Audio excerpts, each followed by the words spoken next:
la foi qui me fait vivre. La sanctification, l'œuvre d'une vie, le 20 avril, sanctifié par sa vie.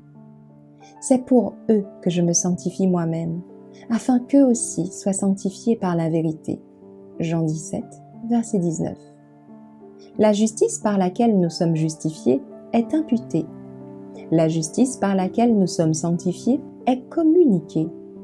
La première est notre titre au ciel. La seconde est notre aptitude au ciel.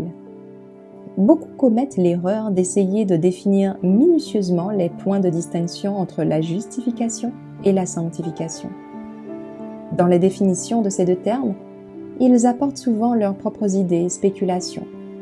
Pourquoi essayer d'être plus minutieux que l'inspiration sur la question vitale de la justice par la foi? Lorsque le pécheur pénitent, contrit devant Dieu, discerne l'expiation du Christ en son nom et accepte cette expiation comme son seul espoir dans cette vie et dans la vie future, ses péchés sont pardonnés. C'est la justification par la foi. La sanctification n'est pas l'œuvre d'un moment, d'une heure, d'un jour, mais de toute une vie.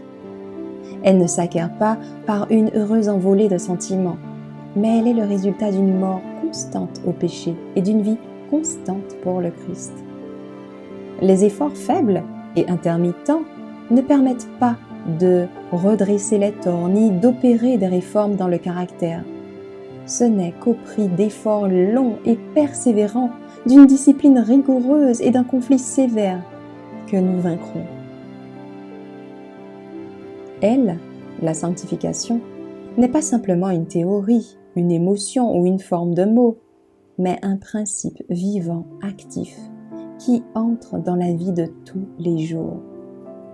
Elle exige que nos habitudes de manger, de boire et de nous habiller soient telles qu'elles assurent la préservation de la santé physique, mentale, morale, afin que nous puissions présenter au Seigneur nos corps, non pas une offrande corrompue par de mauvaises habitudes, mais un sacrifice vivant, saint, agréable à Dieu.